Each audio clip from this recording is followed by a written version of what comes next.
নমস্কার, দেখছেন talk to Bangla. আমি অভিষেক রয়েছে আপনাদের সাথে। এই মুহূর্তে যে খবর নিয়ে উপস্থিত হয়েছে, গতকালই আপনাদেরকে জানিয়েছিলাম যে একনাথ শিন্ডে তিনি মহারাষ্ট্রের উপমুখ্যমন্ত্রী এবং তিনি দেবেন্দ্র ফডনবিসের সঙ্গে একটা চুক্তিতে এসেছেন রীতিমতন, যে কেউ কারো দল ভাঙাবে না, কেউ কারুকে ভাঙিয়ে নিয়ে সরকার পাল্টে দেওয়ার একটা প্রেক্ষিত সেটা তৈরি করবে না। যদিও একনাথ শিন্ডে নিজেই দল ভাঙিয়ে নতুন দল তৈরি করেছেন তার অনুগামীদের নিয়ে, সেটা অন্য প্রসঙ্গ। কিন্তু একনাথ শিন্ডে এই মুহূর্তে সিঁদুরে মেঘ দেখছেন, তার কারণ পাঞ্জাবের আকালি দলের কথা কোথাও গিয়ে হয়তো তার নিজের ক্ষেত্রে মনে হচ্ছে, এবং তিনি এই নিয়ে সরাসরি দেবেন্দ্র ফডনবিস রাজ্যের মুখ্যমন্ত্রী তার সঙ্গে দেখা করে তার সম্পূর্ণ যে অভিযোগ সেটা জানাতে পারেননি বোধহয়। তাই জন্য গতকাল রাত্রিবেলা আমরা যখন খবর করছি সেই সময় একনাথ শিন্ডে উড়ে গিয়েছিলেন দিল্লিতে, এবং দিল্লিতে সরাসরি তিনি অমিত শাহ এবং জেপি নাড্ডা, বিজেপির সর্বভারতীয় সভাপতি এবং ভারতবর্ষের স্বরাষ্ট্রমন্ত্রী, তাদের সঙ্গে দেখা করে রীতিমতন অভিযোগ জানান মহারাষ্ট্রে বিজেপি তার দল ভাঙানোর চেষ্টা করছে এবং বিভিন্ন বিধায়ক এমপিদেরকে স্থানীয় স্তরে একদম নিজেদের দলে নিয়ে আসার চেষ্টা করছে। এই বিষয়টা কোথাও গিয়ে কিন্তু এখন গুরুত্বপূর্ণ একটা প্রেক্ষাপট তৈরি হয়েছে, যে মহাজোট যেটা তৈরি হয়েছিল মহারাষ্ট্রের সরকার তৈরি করার ক্ষেত্রে, এবং শিবসেনা কংগ্রেসের এনসিপির সরকার সম্পূর্ণ ভেঙে দিয়ে হঠাৎ করে যেভাবে নতুন একটা বিজেপি শাসিত সরকার তৈরি হলো, সেটা কোথাও গিয়ে এই মুহূর্তে একটা প্রশ্ন চিহ্নের মুখে। এবং ইতিমধ্যেই যা খবর উঠে আসছে যে উদ্ধব ঠাকরে তিনি সম্পূর্ণ বিষয়টার মধ্যে জল মাপছেন। ইতিমধ্যেই যে একনাথ শিন্ডে তাদের দলের বিভিন্ন মানুষজনের সঙ্গে উদ্ধব ঠাকরে যোগাযোগে রয়েছেন। গুরুত্বপূর্ণ আপডেট এই মুহূর্তে, একনাথ শিন্ডে কি আবার ফিরতে পারেন শিবসেনাতে, অর্থাৎ তার পুরনো যে বালাসাহেব ঠাকরে শিবসেনা যেটা এখন চালাচ্ছেন উদ্ধব ঠাকরে, সেইখানে কি আবার ফিরতে পারেন একনাথ শিন্ডে, নাকি সম্পূর্ণ বিষয়টা শেষ পর্যন্ত অমিত শাহ তার হস্তক্ষেপে সঠিকভাবে আবার পরিচালিত হবে? আপনারা সামগ্রিক রিপোর্টটা দেখুন এবং বিচার করুন আপনাদের এই মুহূর্তের যে অবস্থানটা। বিহারের মতন কিন্তু মহারাষ্ট্রের পরিস্থিতি নয়। মহারাষ্ট্রে একনাথ শিন্ডেকে কারোর না কারোর সঙ্গে থাকতেই হবে, না হলে তিনি তার রাজনৈতিক যে পরিস্থিতি সেইটা টিকিয়ে রাখতে পারবেন না। এবং ইতিমধ্যেই একনাথ শিন্ডে তার সঙ্গে অজিত পাওয়ার অর্থাৎ শরদ পাওয়ারের যে ভাইপো একদম কাকার দল ছেড়ে চলে এসেছিলেন, তারা একত্রিত হচ্ছে এবং তারা একত্রিত হয়ে বিজেপি বিরোধী একটা রীতিমতো শক্তি তৈরি করার চেষ্টা করছে এনডিএ সরকারের মধ্যে থেকে। এই মুহূর্তে অজিত পাওয়ার, যিনি শরদ পাওয়ারের ভাইপো, যিনি দল ভেঙে চলে এসেছিলেন এনসিপি থেকে, এবং একনাথ শিন্ডে যিনি শিবসেনা ছেড়ে চলে এসেছিলেন, শিন্ডেকুর দল তৈরি করে একনাথ শিন্ডের যে শিবসেনা সেটাকে তৈরি করে, এই তারা দুজনেই উপমুখ্যমন্ত্রী রয়েছেন। এবং দুজন উপমুখ্যমন্ত্রীর অভিযোগ কাদের প্রতি?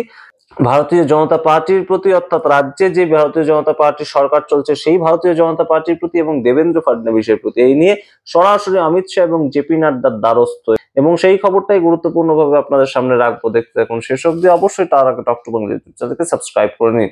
এই মুহূর্তে আপনারা জানেন যে মহারাষ্ট্র সরকারটা চলছে কিন্তু সম্পূর্ণ একটা নতুন প্রেক্ষিতে। মহারাষ্ট্রে ভোট চুরি হয়েছে, ৭৬ লক্ষ মানুষ হঠাৎ করে ২০২৪ সালে ৫ মাসের ব্যবধানে তারা যুক্ত হয়ে গিয়েছিলেন ভোটার লিস্টে। বিভিন্ন কিছু আমরা জানতে পেরেছিলাম, বিভিন্ন কিছু সামনে এসেছিল, কিন্তু সেটাকে বাদ দিলেও যে ইকুয়েশনের ভিত্তিতে তৈরি হয়েছিল সেটা আপনাদের একবার মনে করিয়ে দিই। একনাথ শিন্ডে তিনি ছিলেন শিবসেনা অর্থাৎ বালাসাহেব ঠাকরে তার যে দল সেখানে, এবং সেখানে মাথা হিসেবে ছিলেন বালাসাহেব ঠাকরে পরবর্তীতে উদ্ধব ঠাকরে সেই দলটাকে চালাচ্ছিলেন, এবং একনাথ শিন্ডে অত্যন্ত গুরুত্বপূর্ণ একটা পজিশনে ছিলেন সেই দলে। কিন্তু একনাথ শিন্ডে সঙ্গে সঙ্গে ২০২২ সালে দল ছেড়ে চলে আসেন, অর্থাৎ বালাসাহেব ঠাকরে শিবসেনা ছেড়ে তিনি তার নিজের অনুগামীদের নিয়ে তৈরি করেন, তার ছেলে এক জায়গায় সাংসদ, সেই সমস্ত নিয়ে তিনি একটা তৈরি করেন আলাদা একটা দল, এবং সেই দলটা মার্জ করে যায় বিজেপির সঙ্গে, এবং তারা একটা নতুন সরকার তৈরি করে, যে সরকারের মুখ্যমন্ত্রী হিসেবে একনাথ শিন্ডে ২০২২ থেকে ২০২৪ সাল পর্যন্ত ছিলেন। এবারে এই ২০২৩ সাল নাগাদ আবার একটা ঘটনা ঘটে। আবার কি ঘটনা ঘটে? এনসিপি প্রধান যিনি ছিলেন শরদ পাওয়ার, এনসিপি প্রধান শরদ পাওয়ার তার দল ছেড়েও চলে আসে, এনসিপি ছেড়ে চলে আসে অজিত পাওয়ার। অজিত পাওয়ার নিজে ছেড়ে দলটা ছেড়ে চলে এসে তিনি আবারও নিজের অনুগামীদের নিয়ে একটা নতুন দল তৈরি করেন, এবং সেই দলটা আবারও এই বিজেপির সঙ্গে মার্চ করে যায়, অর্থাৎ এনডিএ এর সঙ্গে মার্চ করে যায়। এনডিএ এর সঙ্গে মার্চ করে এই অজিত পাওয়ার এবং একনাথ শিন্ডে পরবর্তীতে এখনো পর্যন্ত মহারাষ্ট্রের দুজন উপমুখ্যমন্ত্রী রয়েছেন, এবং মুখ্যমন্ত্রী হিসেবে বিজেপি কি করে দিল? বিজেপি যখন দেখলো তাদের শক্তি বেড়ে গেছে, তাদের আর দরকার নেই একনাথ শিন্ডে কিংবা শরদ পাওয়ারের যে ভাইপো অজিত পাওয়ারকে, সঙ্গে সঙ্গে বিজেপি দেবেন্দ্র ফডনবিসকে নিজেদের মুখ্যমন্ত্রী করে রেখে দিল। এই হচ্ছে সামগ্রিক ইতিহাসটা সাম্প্রতিককালে যেটা ঘটেছে। কিন্তু এখন যে ঘটনাটা ঘটছে এই বিষয়ে আপনাদেরকে বিস্তারিত বলি। এখন সরাসরি একনাথ শিন্ডে তার যে অভিযোগটা যে বিজেপি দল ভাঙানোর চেষ্টা করছে। স্থানীয় লেভেলে কিছু পৌরসভার ভোট রয়েছে এবং সেই সমস্ত বিভিন্ন জায়গায় বিভিন্ন জেলা ভিত্তিক স্তরে তাদের দল ভাঙানোর চেষ্টা করছে, অর্থাৎ একনাথ শিন্ডের দল এবং ভারতীয় জনতা পার্টি মহারাষ্ট্রে একই ইস্যুতে মোটামুটি ভোটটা লড়াই করে। হিন্দুত্ববাদী ভোটটাকে তারা একত্রিত করার চেষ্টা করে এবং তার ভিত্তিতে যখন তাদের ভোটে লড়াই করা, সেটাকে কোথাও গিয়ে তাদের ভোটারটাকে বাদ দিয়ে দেওয়া, অর্থাৎ তার সেখানে নেতা ভিত্তিক ভোটটা হয়। একনাথ শিন্ডের দল যদি সেখান থেকে প্রার্থী দাঁড় করাতে পারে, যে প্রার্থীর গ্রহণযোগ্যতা আছে তাকে দেখেই মানুষ সেখানে ভোট দেবেন। কারণ খুব যে হিন্দু মুসলিম বিষয়টা সেটা সেখানে নেই, হিন্দুত্ববাদের পক্ষেই ভোটটা হয়। বাবা সাহেব ঠাকরে তারও একই এজেন্ডা ছিল, মারাঠি সেই অস্মিতা সেটার পক্ষেই ভোটটা হয়, সেটা সেখানে বিজেপিরও একই এজেন্ডা। এবং সেই জায়গা থেকে এই মুহূর্তে একটা বড় সড়ো খবর, যেটা মহারাষ্ট্রে শাসক জোটে অসন্তোষের ছায়া দিল্লিতে গিয়ে বিজেপি রাজ্য নেতৃত্বের বিরুদ্ধে অমিত শাহ এবং জেপি নাড্ডাকে নালিশ জানিয়ে এলেন মহারাষ্ট্রের উপমুখ্যমন্ত্রী তথা শিবসেনা নেতা একনাথ শিন্ডে। এই হচ্ছে খবর। তার পরবর্তীতে দেখুন, বুধবার রাতে স্বরাষ্ট্রমন্ত্রী অমিত শাহ এবং বিজেপির সর্বভারতীয় সভাপতি জেপি নাড্ডার সঙ্গে বৈঠক করেন শিন্ডে এবং সেখানে তিনি জানাচ্ছেন যে মহারাষ্ট্রের পুরসভা স্তরে নির্বাচনের আগে রাজ্য বিজেপি সভাপতি রবীন্দ্র চৌহান তিনি স্থানীয় শিবসেনা নেতাদের পদ্ম শিবিরে অন্তর্ভুক্ত করার বিষয়ে সবুজ সংকেত দিয়েছেন। অর্থাৎ বিজেপির যে রাজ্য সভাপতি রয়েছেন তিনি বলছেন যে শিবসেনা থেকে যত পারো লোক ঢুকিয়ে নাও, বিজেপিতে কোনো অসুবিধা নেই এবং সেই অনুযায়ী কাজ চলছে। শিবসেনা সূত্রের দাবি, বিজেপির শীর্ষ নেতৃত্বের সঙ্গে এই বিষয়টি নিয়ে একদম সরাসরি সরব হন শিন্ডে এবং এই বিষয়টি নিয়ে মুখ খোলেননি বিজেপির কোনো নেতা। এবং শিবসেনার যে একনাথ শিন্ডে, তার অভিযোগটা আপনাদেরকে জানাই। তার অভিযোগ হচ্ছে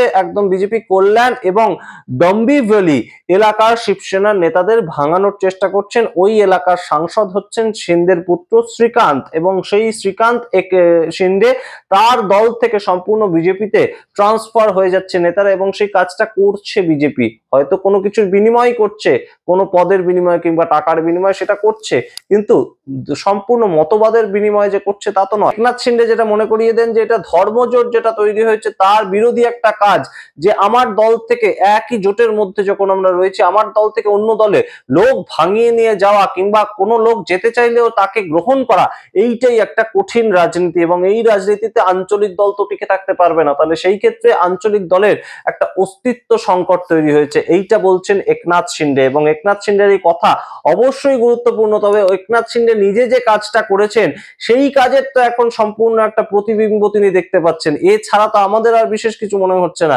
একনাথ শিন্ডে সম্পূর্ণভাবে নিজে যে কাজটা করেছিলেন, শিবসেনা ভেঙে তিনি যেভাবে তার অনুগামীদের নিয়ে হঠাৎ করে চলে এসেছিলেন এবং যার ফলে সরকার পরিবর্তন হয়ে গিয়েছিল পর্যন্ত, ইন্ডিয়া গঠবন্ধন তখনও তৈরি হয়নি, তবে ইন্ডিয়া গঠবন্ধন অর্থাৎ বিজেপি বিরোধী যে শক্তি, ইউপিএ শক্তি বলা যেতে পারে, ইন্ডিয়া গঠবন্ধন শক্তি বলা যেতে পারে, সেই সরকারটা ভেঙে গিয়েছিল। এনসিপির তরফ থেকে ছিলেন শরদ পাওয়ার যে সরকারের মধ্যে, শিবসেনার তরফ থেকে উদ্ধব ঠাকরে যে সরকারের মুখ্যমন্ত্রী ছিলেন এবং অবশ্যই তার সঙ্গে কংগ্রেস জোটবদ্ধ অবস্থায় ছিল, সেই সরকারটা ভেঙে গিয়েছিল।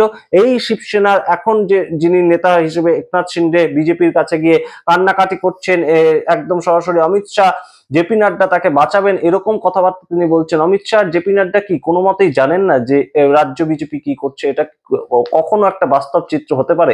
রাজ্য বিজেপি যে কোনো রাজ্যের খবর অবশ্যই অমিত শাহের কাছে থাকবে, অবশ্যই জেপি নাড্ডার কাছে থাকবে এবং তাদের সম্মতি ছাড়া এই কাজগুলো হচ্ছে সেটা যদি একনাথ শিন্ডে মনে করেন কিংবা অন্য কেউ মনে করেন, সেটা নিছকই একটা রাজনীতিতে বালখিল্যতা নয়। এবং সেই কাজটা একনাথ শিন্ডে যে কাজটা করেছেন, সেই কাজটা কোথাও গিয়ে কিন্তু এখন ফল তিনি ভোগ করছেন। এখন একনাথ শিন্ডে সম্পূর্ণ বেকায়দায় পড়ে আবারও ফিরে আসবেন কিনা, উদ্ধব ঠাকরের সঙ্গে আবারও জোট করবেন কিনা সেটা আমরা জানি না, তবে মারাঠি অস্মিতা একটা কাজ করবে বটেই এবং শিবসেনার সঙ্গে যুক্ত হয়ে যাবে কিনা, এবং অবশ্যই এই ক্ষেত্রে গুরুত্বপূর্ণ একটা কাজ করতে হবে উদ্ধব ঠাকরেকে, গুরুত্বপূর্ণ একটা কাজ করতে হবে এনসিপি প্রধান শরদ পাওয়ারকে, তার যে ভাইপো ছেড়ে চলে গিয়েছেন অজিত পাওয়ার এনডিএতে, তাকেও ফিরিয়ে আনতে হবে। তাহলে কিন্তু অবশ্যই মহারাষ্ট্রের যে সরকার সেটা এই মুহূর্তে বেশ খানিকটা চাপের মুখোমুখি করতে পারে। আপনারা সামগ্রিক রিপোর্টের ভিত্তিতে কি মনে করেন অবশ্যই কমেন্ট বক্সে কমেন্ট করুন। তবে মহারাষ্ট্রে এই মুহূর্তে রাজনৈতিক অসন্তোষ সেটা কিন্তু বেশ খানিকটা চরম পর্যায়ে পৌঁছেছে। সেটা শুধু মহারাষ্ট্রের মধ্যে সীমাবদ্ধ নেই, সেটা দিল্লি পর্যন্ত সেই কড়াটাকে কিন্তু নাড়া হয়ে গেছে অলরেডি। একনাথ শিন্ডে তার পক্ষ থেকে কিন্তু সেই রকমের কড়া নেড়েছেন এবং উদ্ধব ঠাকরে এই মুহূর্তে সম্পূর্ণ বিষয়টা দূর থেকে অবজার্ভ করছেন এবং অবশ্যই একটা যা খবর রটে বেড়াচ্ছে বাজারে, উদ্ধব ঠাকরে কোনো না কোনোভাবে একনাথ শিন্ডে তার দলের সঙ্গে যুক্ত রয়েছেন, আন্ডার কারেন্ট একটা সম্পর্ক রয়েছে। আমরা জানি না শেষ পর্যন্ত কি হবে এই জোটের পরিণতি, তবে অবশ্যই এই মুহূর্তে একটা গুরুত্বপূর্ণ প্রেক্ষাপট তো বটেই। আপনারা সামগ্রিক রিপোর্টের ভিত্তিতে কি মনে করেন অবশ্যই কমেন্ট বক্সে কমেন্ট করুন। দেখতে থাকুন টক টু বাংলা। অবশ্যই টক টু বাংলার প্রত্যেকটি ভিডিও লাইক কমেন্ট শেয়ার করে অবশ্যই টক টু বাংলা ইউটিউব চ্যানেলকে সাবস্ক্রাইব করে দিন।